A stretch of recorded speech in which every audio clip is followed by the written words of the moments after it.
Big old grouse. Yeah. I knew it wasn't a snake. Two of them.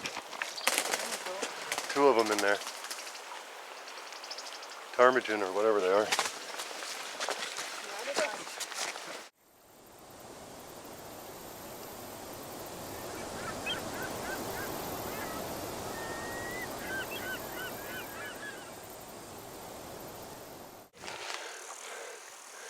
Tucson winter camps down here. From what I can understand, there's a microclimate that happens, so it's warmer down there.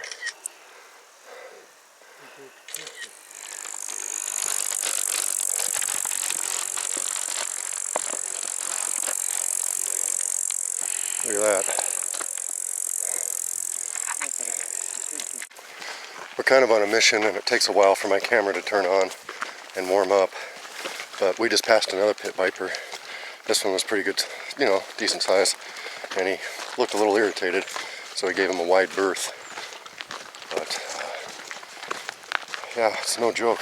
They're sunning themselves, you know. It was kind of a little bit chilly this morning. And it's about 11:30.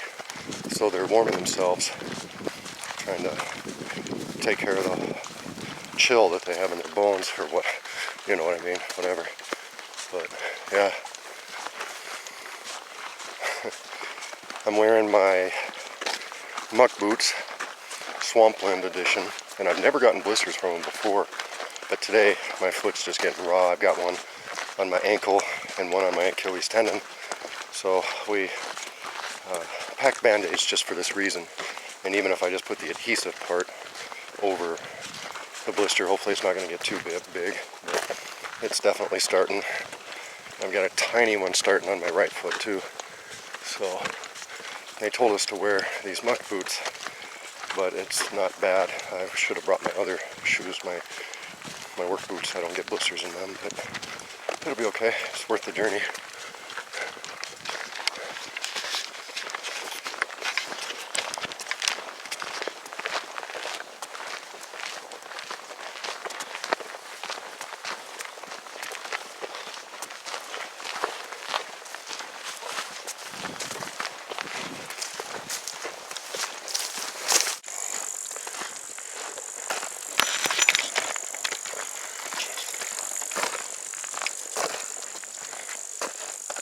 They say it's about another 2 kilometers to my site.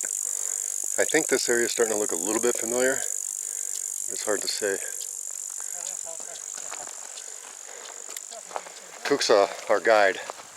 His home, we are in his home. In Hassa. Friends. So, we're walking towards my mountains. Those were the mountains that I looked at every day. And I think that one straight ahead, just up and to the left of Tucsa, is the one I walked. So we got, I thought there'd be a road here, because I remember when I came out there was a little bit of a road, but nature takes over, or reclaims, what we have done. So that's exactly what has happened. When we get closer, I'll recognize it more, but we're almost there. Alright, so my site was over there somewhere, and I'm pretty sure that I climbed up that draw, that ridge line there, or that draw, whatever it is, and then walked across the ridge line, and then that draw where you can barely see them dead trees is where I came back down. So that means my shelter would have been somewhere almost directly across. We're heading to the river now. Look at the size of that moose droppings. That's my foot for reference. That is a big moose. That's a big animal right there. And the bugs are just as bad as I remember. Oh, my cooking beach, I think. Unless this is an island. No, this is my cooking beach. Right here. Yep, I'll get a closer view. That's my cooking beach. That's gotta be. I mean, I sure Looks like it. I remember those, geez, I'm not holding the camera very good. Those willows over there are the ones that I had snares set on, I think. I don't know, I could be completely wrong, but I don't see an island. It just looks different. It's really high. The river's really high.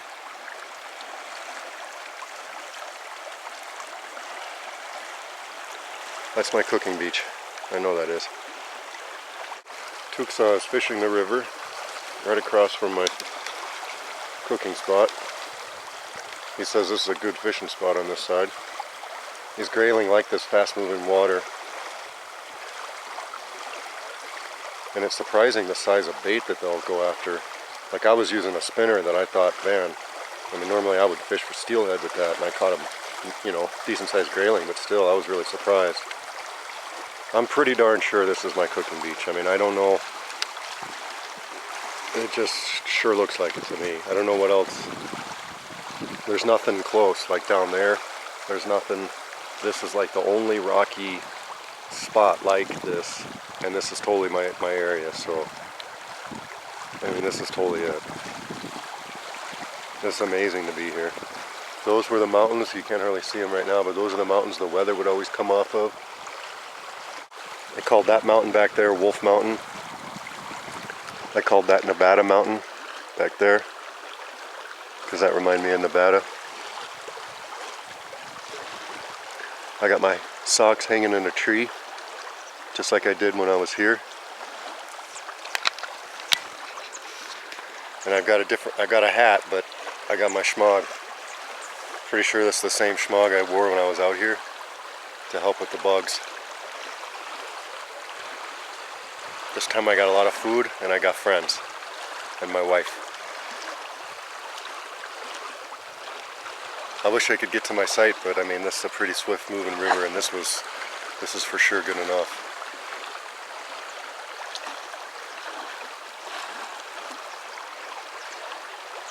Crazy.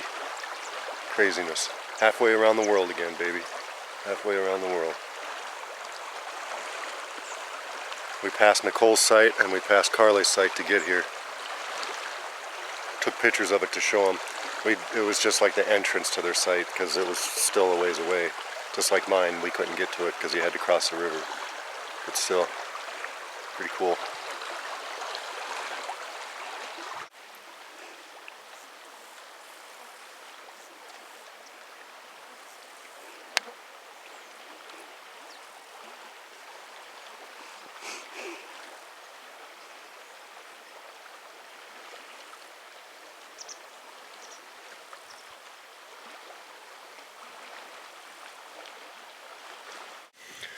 Alright, well, I just fished for a little bit. I'm mostly just excited just to relax here.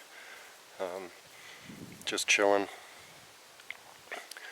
I didn't realize it, but Tuxa and Hassa brought a pan and a cook stove. They were carrying that the whole time. These guys are in shape. We're fat and lazy Americans. Look. So they brought a pan and a cook stove,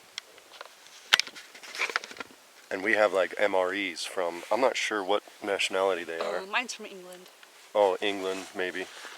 Just different nationality MRE type things, and we're gonna dump the pack, you know, the whole package in the boiling water to warm it up and heat and have a hot lunch.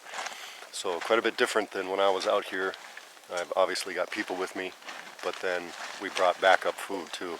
So Yes, mine is meatballs and pasta. meatballs and pasta. I haven't looked at what mine. Made in the United Kingdom. Let me see what mine's. So mine's says it's produced in the UK. So mine's chicken, sausage, and beans in a tomato sauce. So,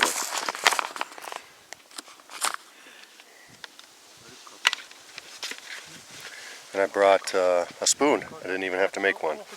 So, yeah. We got these water bottles from Panoramic Journeys. I'll show you them. Panoramic Journeys, it's a water bottle. It's like a dry bag type material, and you just flip open the top, and then you can squeeze the water bottle, and then the water comes out of here. I went ahead and drained mine because I still have, we still have our other water bottles, our stainless steel ones, so we want to make sure we were totally hydrated. So we brought a ton of water, or well, you know, not a ton, but a decent amount, and we made sure and hydrated with the Panoramic Journeys bottle first. And for lunch, I figure we'll drink down to here, maybe, and then that way we'll have this much left water for the journey back. Normally when I backpack, you know, obviously I'm carrying more weight, but I walk about this far and then camp. But we have to walk back now, so it wasn't too bad. What time is it now? It's 1 o'clock. I think we started at about 10:30.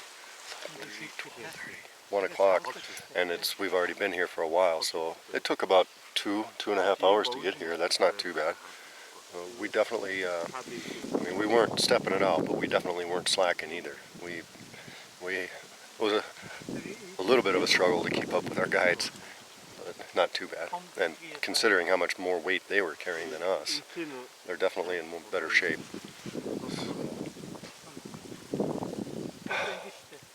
Surreal to be back. Well, we're on our way back. We had a really nice lunch, and yeah, we got a walk ahead of us, and then we've got the river crossing again, and then Temka will probably have dinner all figured out and almost ready, and there we go.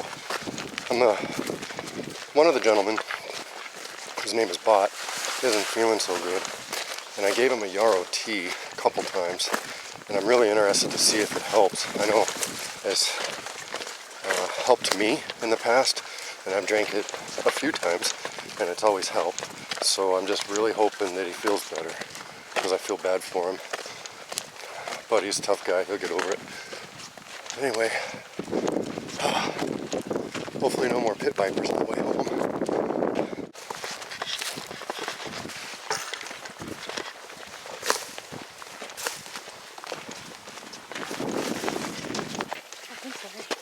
Thanks what? For holding that. That's not what I did. I got snagged with my fishing pole.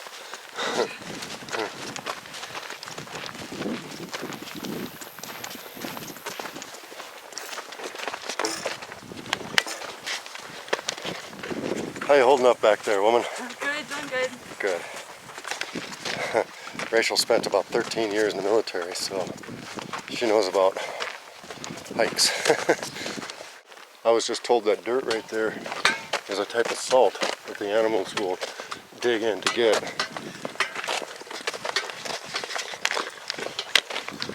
They told us that there were natural salt licks out, but I guess I never found one, but I would have never guessed that that brown dirt was salt. So if we had time, I'd run over and taste it, but oh, there's pit viper. Pit viper right there, and I just walked over it.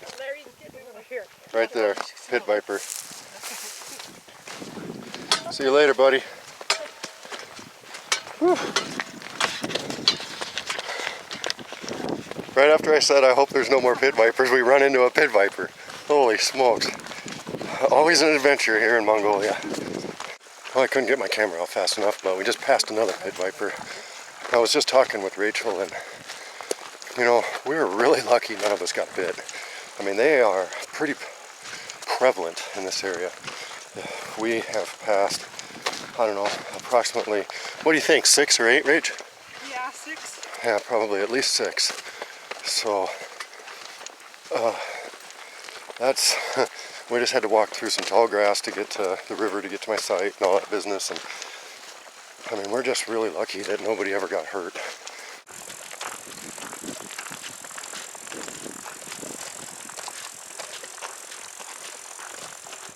Well, we're still walking. Been walking for a while now, hour or so probably. Keep bringing up the pit vipers, because that seems to be the only thing to talk about right now. Everybody walked by it, and then it crossed in front of Rachel. So she was last in line, and she's the only one that saw it. They are everywhere. I wouldn't say they're necessarily everywhere, but within the last mile we've seen at least 3 or 4. Altogether now, I think we've basically lost count. So, like I keep saying, just thank goodness they're not aggressive. They just want out of our way as much as we want out of theirs. The only problem is when you walk by an area like that, like this, and they're in there, and you're crossing back and forth over the top of that green space there, and they hide in there, or they're crossing on the road. Sometimes we see them on the road, but they blend in so well.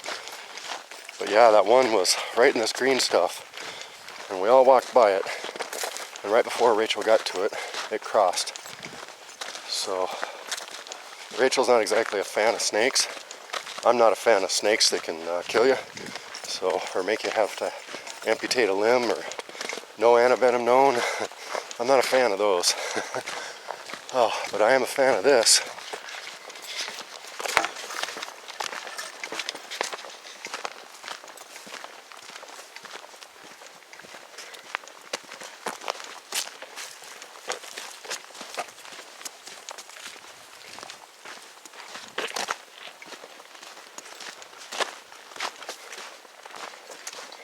Tukes is going to take a picture of this landslide, or this slide, this rock slide.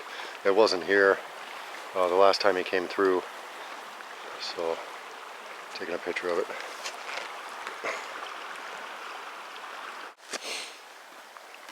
This is that old bridge that we had to be careful that we weren't going to hit. You see, it's not in very good shape. Big holes. Tukes is going to go down there. I'm not sure I'm going to go down. I'll walk on the ground, I guess, but I'm not going to walk on the timbers like he's doing.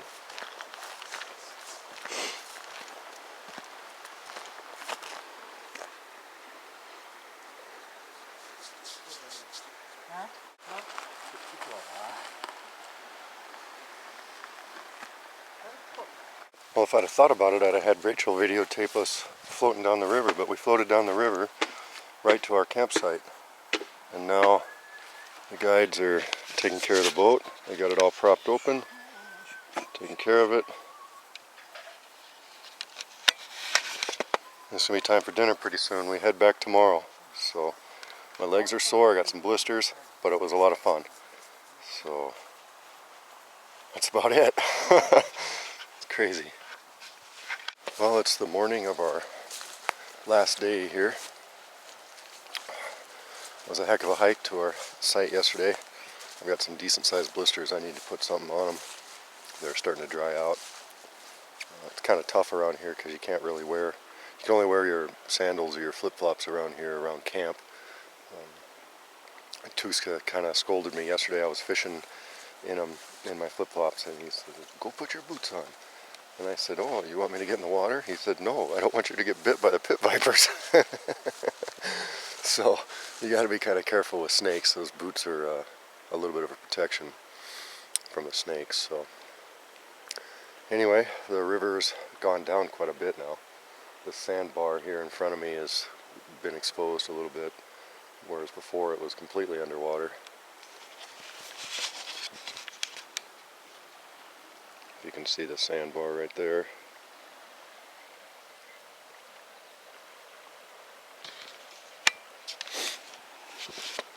So the wolves were howling again last night. It was really cool. I just love listening to them. It's just such a peaceful, awesome sound. It's like they're singing to you in the middle of the night. It's just really neat. So had a great time, fantastic hospitality. Everybody's just fantastic, and now it's time to pack up and continue on with our journey with the rest of our stay here in Mongolia. We're going to drive back to UB today, back to Ulaanbaatar, and then tomorrow we're driving, I don't know, 2.5 hours or so to a homestay. So yeah, it's an authentic family, authentic herder family, and we'll be staying with them. I don't know if we're staying 1 or 2 days, but we're going to help out with potentially maybe some chores and just see how they live and just get to stay with a nomadic family. It's going to be pretty cool. But today we're going to wait for the fog to burn off. You can see it's pretty foggy. It's a little bit chilly out. I don't know, it's got to be, it's not freezing by any stretch. Maybe 40s. But we need to let the fog burn off and let the sun hit the tents to dry them out before we pack up. Our guides have packed most everything, but we still have to pack of course, our suitcases, but then the tents and things like that, the kitchen tent, all the food. I'm just enjoying the morning. We went to bed early last night. We had a fish soup. We caught some lennox yesterday. I caught 2. Tuxa caught 1, nice one, big one. So we had a nice stew, a nice soup. I didn't think I'd like it because I basically survived off fish soup for 105 days, and it got to be a little bit old, but this one was good, and it was just the same way I make it. You just put the fish in there and boil them up, but the broth was really good. The Mongolians say that it helps you sleep, and the fish soup, and I've slept pretty good, so it must be true. But just enjoying the morning, looking at the fog on the mountains.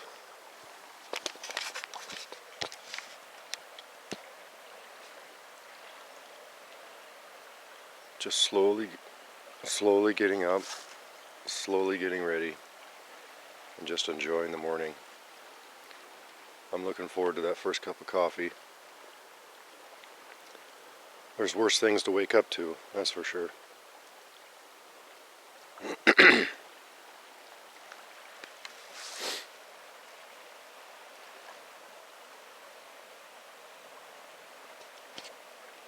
Well, unless something major happens on the ride out or anything, this is the last little bit of video from Lacan Kente protected area where we all did season 5 of Alone.